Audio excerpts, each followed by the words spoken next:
distinguished colleagues in the audience, students, again, we are very pleased to have you.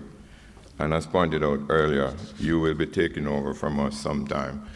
I think a little less than 30 years, Len, but hopefully we'll see you soon, whether you're members of the association or in other areas in the industry.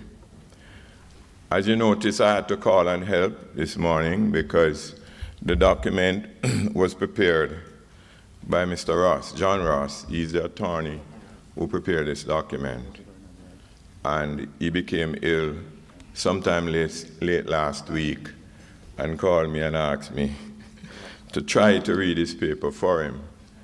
I'm going to do that, but I feel somewhat like a substitution being made when the best player in the team got injured, and you know, have to go on there and try to make good for his absence. But with the assistance of Mrs. Larissa Smith here, I will attempt to do so. I'm going to put up his document on the screen and then take you through some practical aspects of the contract. He has prepared a discussion on the CIC standard form of contract. He went back to the old name of the organization, which was the JIC, which was the joint. It was the make joint in the, no, that is for the it was the JCC, correct? Yes. It is now the Construction Industry Council, the CIC form of contract. Be aware that there are other forms of contract that are used. The CIC also produces a short form of contract for small contracts. The main contract used for infrastructure work, and I need to make the distinction here also, that this form of contract is mainly a building form of contract. So you will encounter later on the words architect and the contract administrator in it. The FIDIC form of contract is a form that we normally use for infrastructure works. Some institutions here, particularly I know the NHT, National Housing Trust, uses the FIDIC for all of their work. But his discussion here is on the CIC standard form. He then goes in to describe and elaborate on almost all the items, all the clauses in the conditions of contract. And I will try to pick up where, if you go back to clause 1, go back up to clause 1. He starts with this one, and usually the contractors who are experienced tend not to pay attention and read in detail the clauses because they know.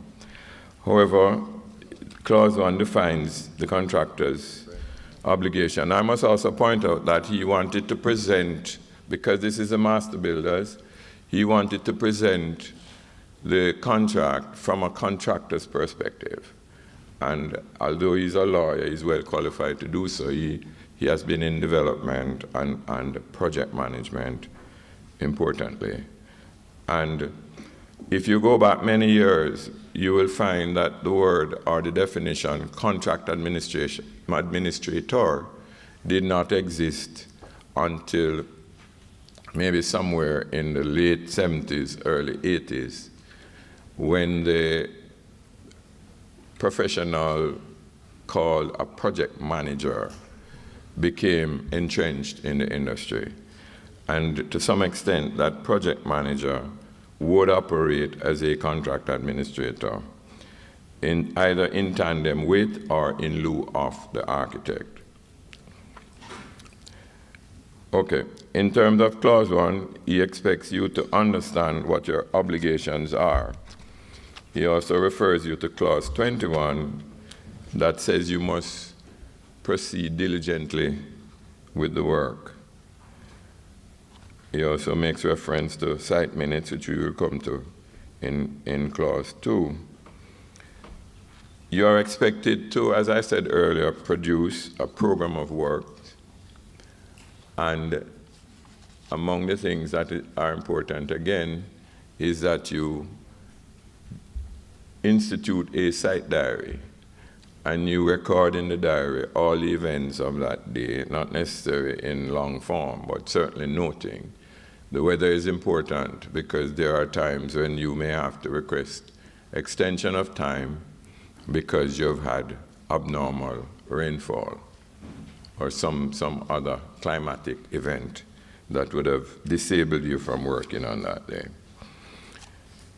You're also encouraged to ensure you produce your progress reports because these may come in handy later on, either when you do your normal processing of where you are, what events have caused you to not be on schedule, and therefore, what can you justifiably present to support requests for extension of time. It is always important that these be done because it makes a good contract administration, and he was at pains to point those out.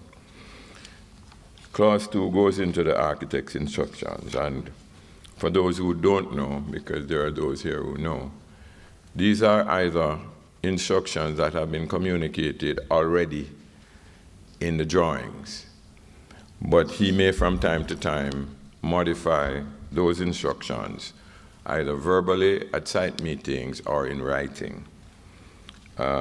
It is required that if he issues a verbal instruction, that the contractor confirms this within 7 days of the instruction.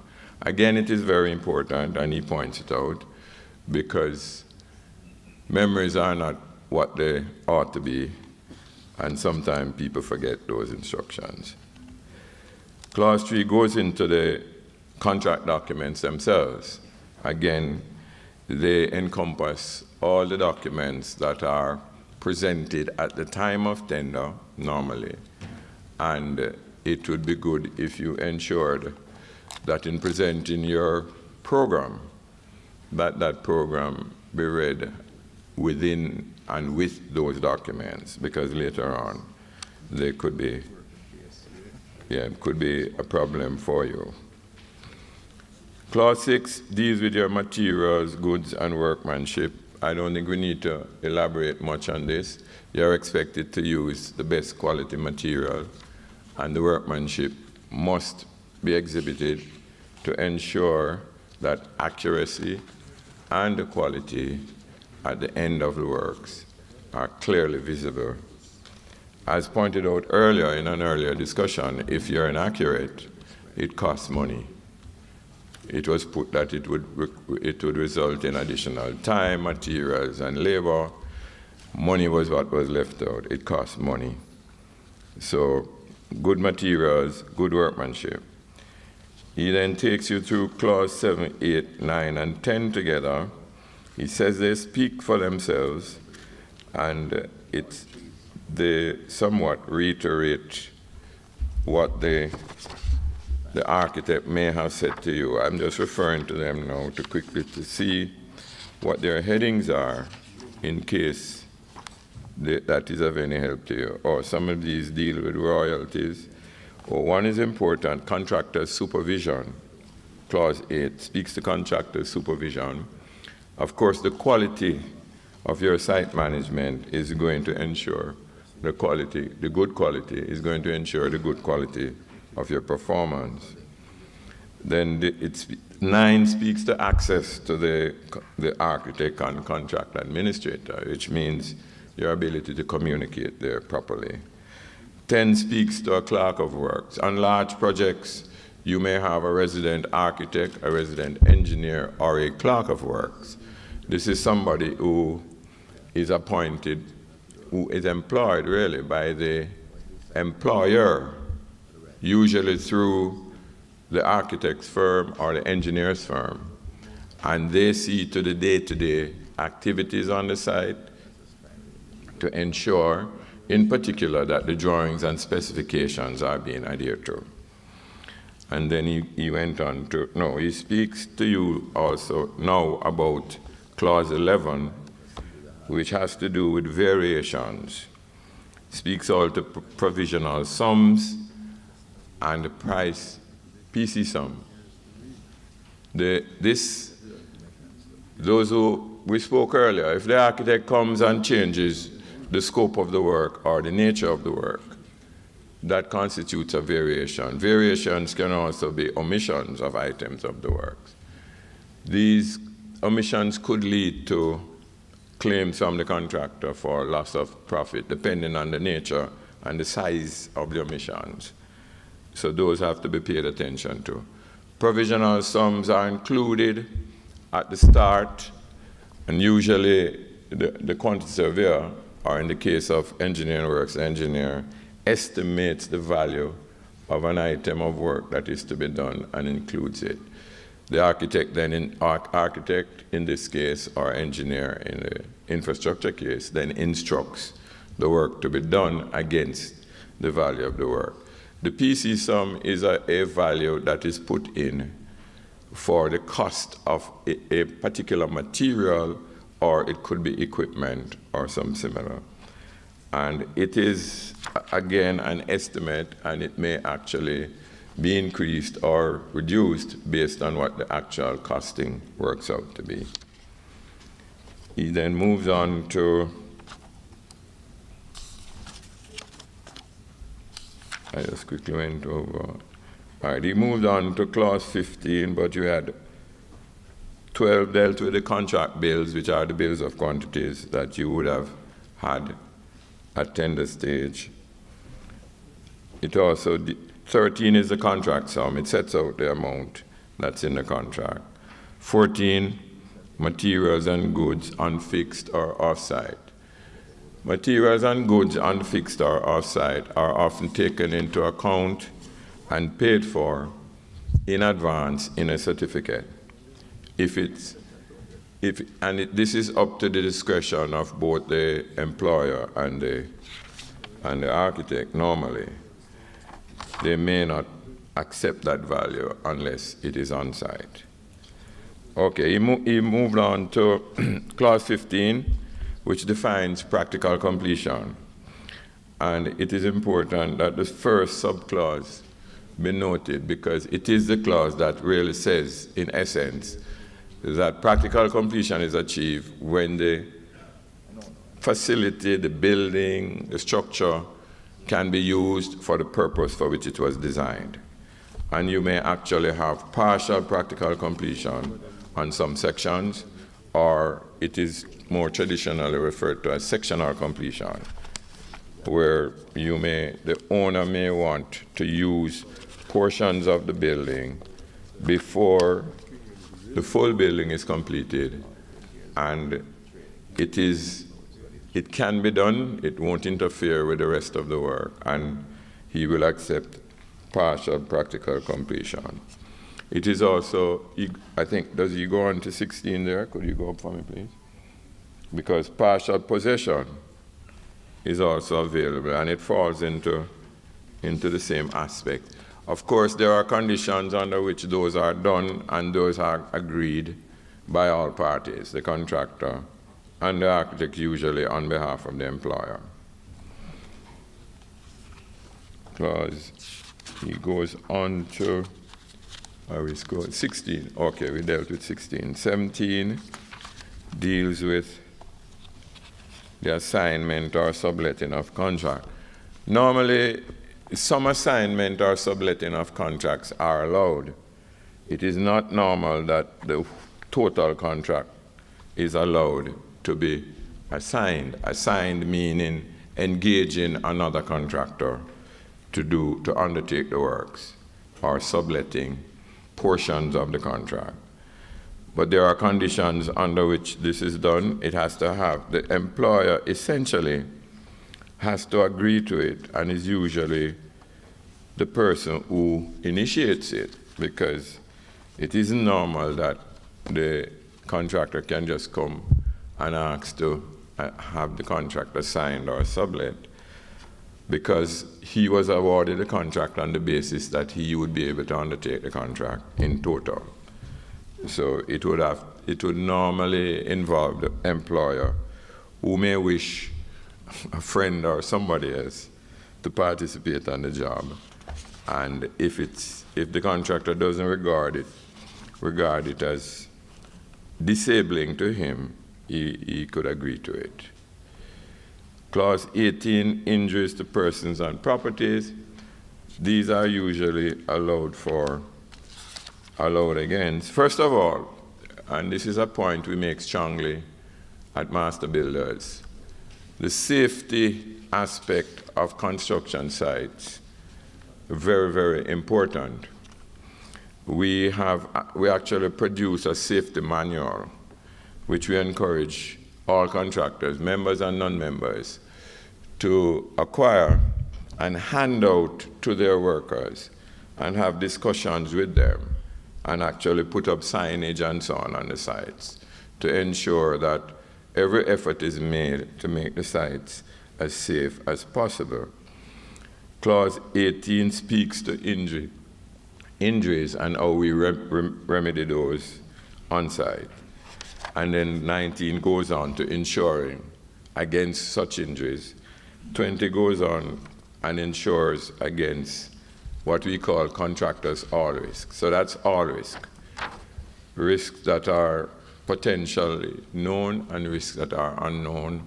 Force majeure risks, wherein you could end up with something happening that is totally out of your control. But there are risks also that are within yours.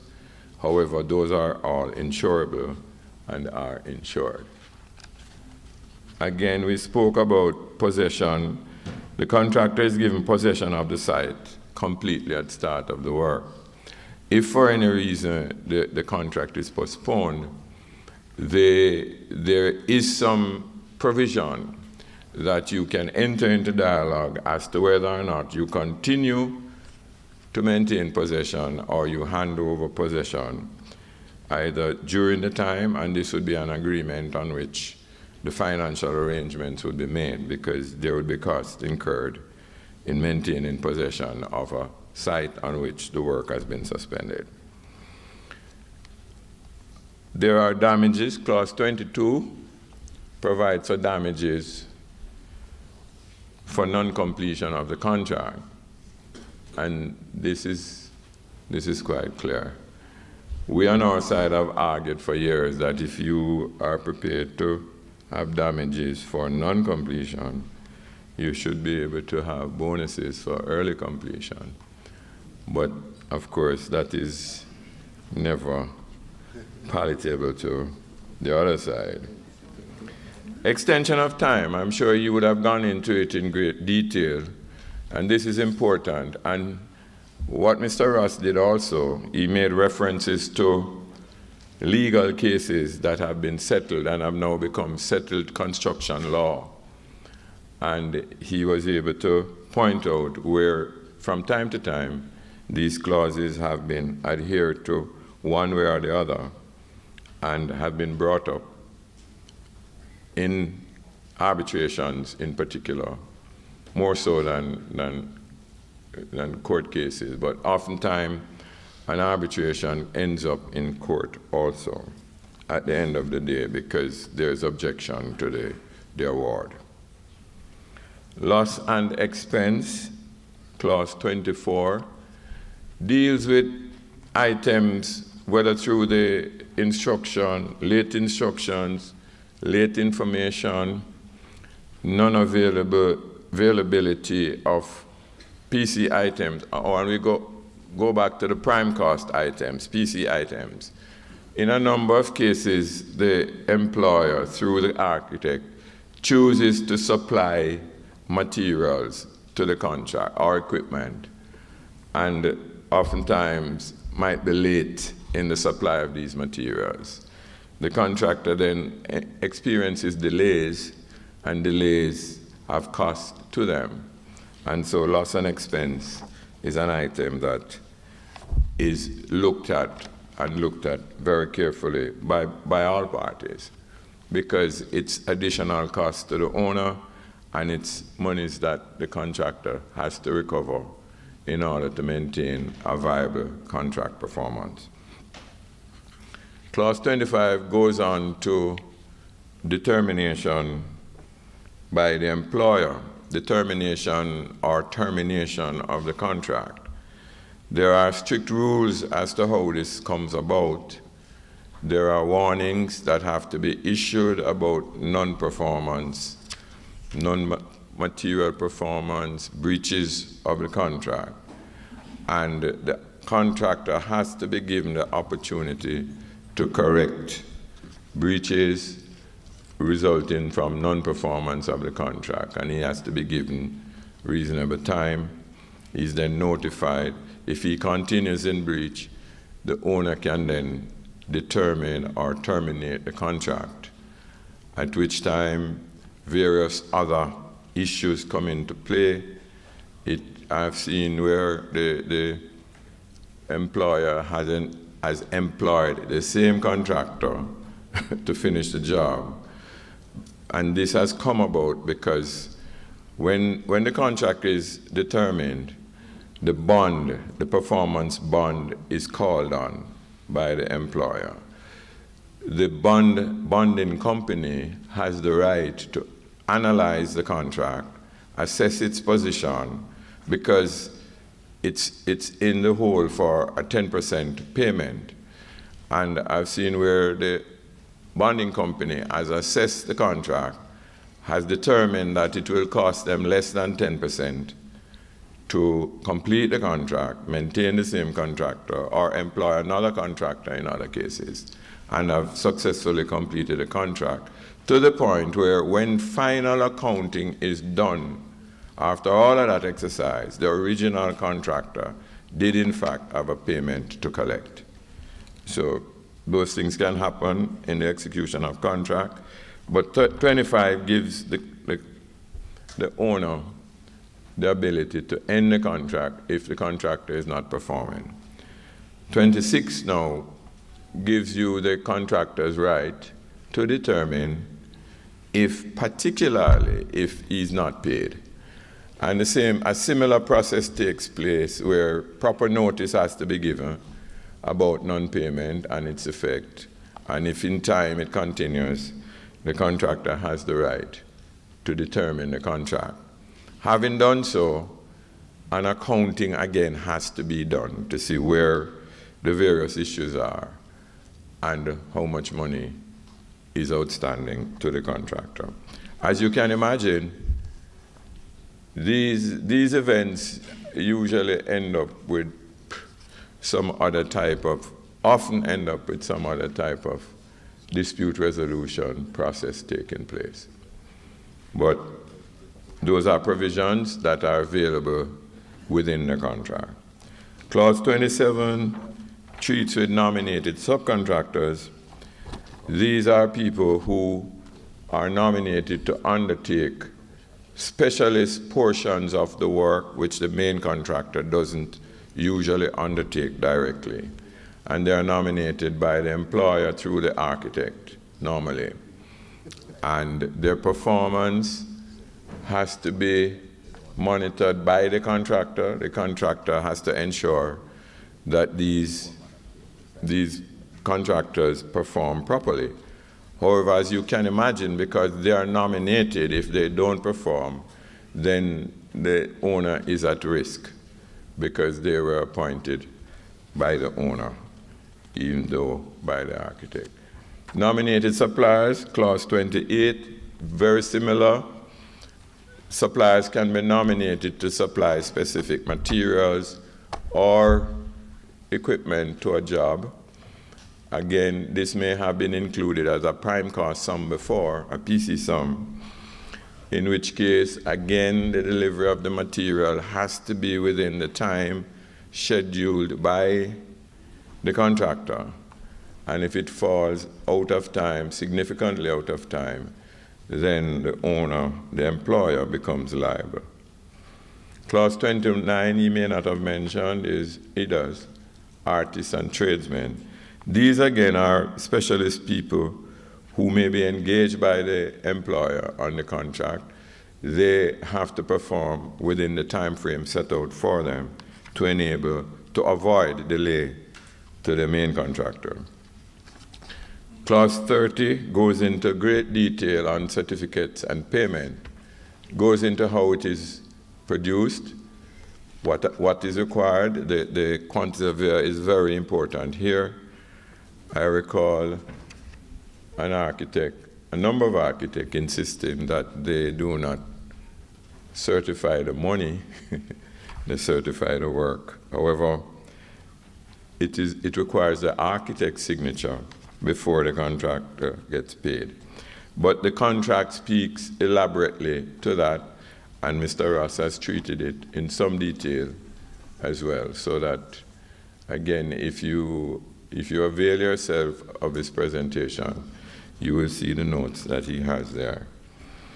Fluctuations speak to changes in the cost of materials, equipment, anything that goes into the construction of the job within the contract.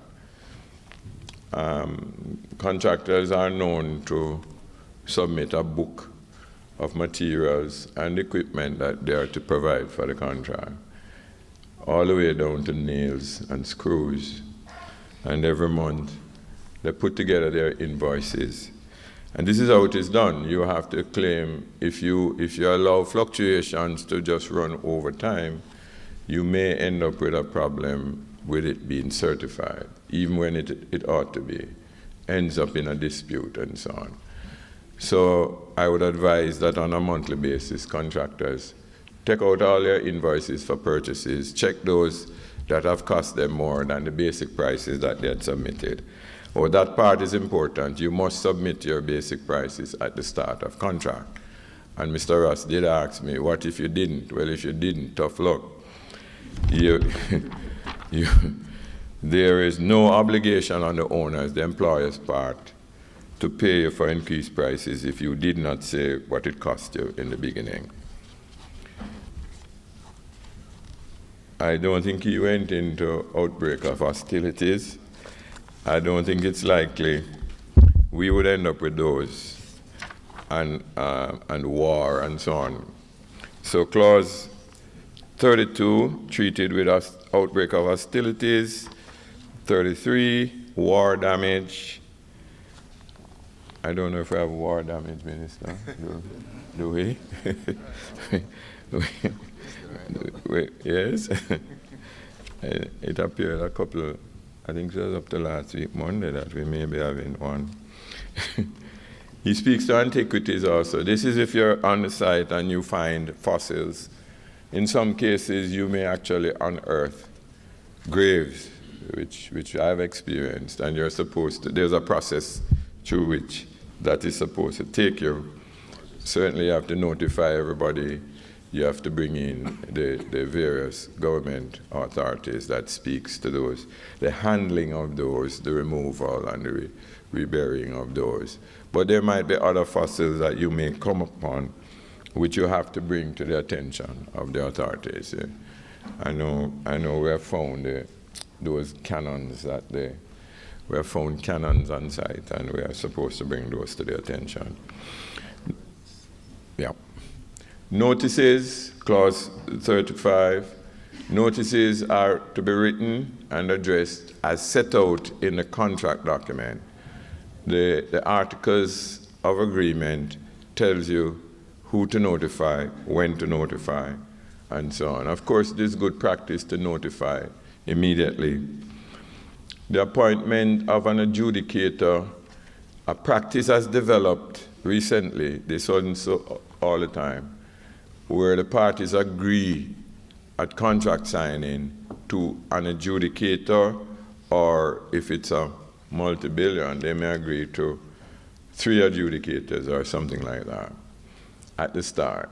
And these are people you refer potential disputes to during the execution of the contract. It doesn't come at the end. So as soon as the contractor thinks that he's being mismanaged, mishandled, mistreated, he calls in on the adjudicator, submits a claim, and asks for the adjudication to be done during the execution of the contract.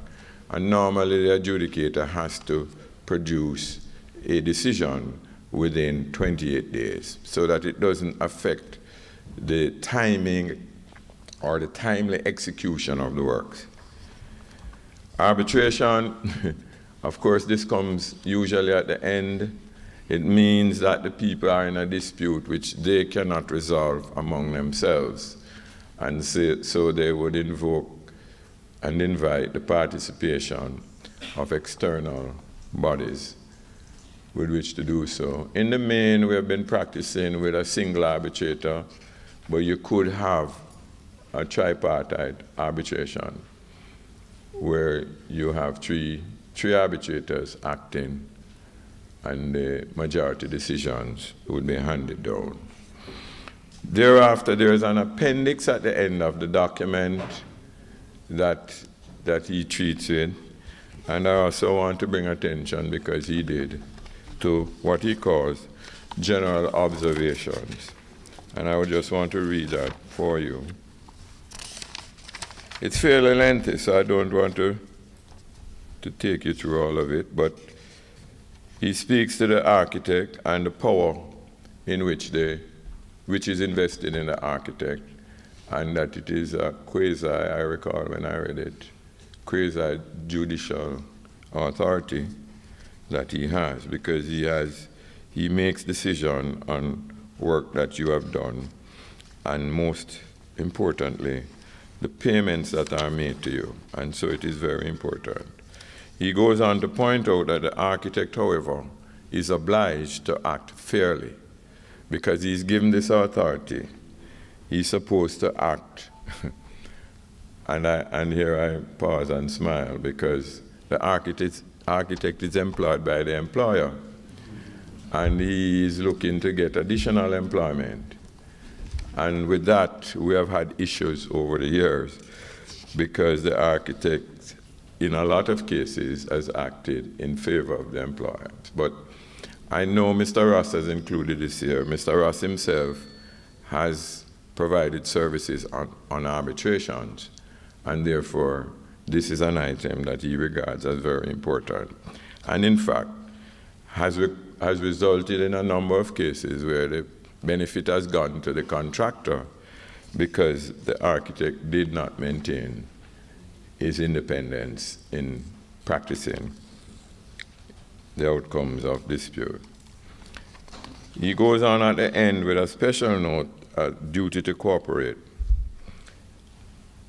This particular background to construction contracts gives unusual practical importance to two correlative and generalized implied terms. One, sometimes called the prevention principle, is to the effect that neither party shall do anything to hinder the other party from performing the contract. The other is an implied positive obligation to do anything which may be necessary to enable the other party to perform his obligation. There is an implied contract by each party that he will not do anything to prevent, this is a quote, the other party from performing a contract or to delay him in performing it. I agree that generally such a term is by law imported into every contract. What he's saying, even if it is not stated, it is implied. This principle is sometimes referred to by saying that a party cannot take advantage of his own wrong in enforcing a contract. It is a principle very well established at common law that no person can take advantage of the non-fulfillment of a condition, the performance of which has been hindered by himself. Again, so far as a positive duty is concerned, where in a written contract it appears that both parties have agreed that something should be done which cannot effectively be done unless both concur in doing it. The construction of the contract is that each agrees to do all that is necessary to be done on his part for the carrying out of that thing, though there may be no express words to that effect. Again, it is pointing out that although the contract doesn't essentially have that in writing, it's a duty on both parties to ensure that they enable both parties to undertake the contract successfully. I can think of no term that can properly be implied other than one based on the necessity for cooperation. The law can enforce cooperation only in a limited degree, to the extent that it is necessary to make the contract workable. I want you to ask, not to applaud me, but to applaud Mr. Ross in this presentation. He did so at short notice. We had sought the assistance of the Bar Association, and they were unable to produce someone. And about a week and a half ago, I pleaded with him. He said it was too short a time. He had to do the research necessary. And when you see the paper, you would have seen the type of research he did. So please, for Mr. Ross. Thank you very much. For the second session, we are going to go into the scheduling, and it will be presented by Engineer Desmond Young. And Mr. Desmond Young is Chairman and CEO of Molodoy Development Limited, and he's a well-experienced professional, more than 25 years of experience in the industry. And I know that Mr. Young will take us through the presentation with alacrity, and I look forward to the questions at the end. Thank you.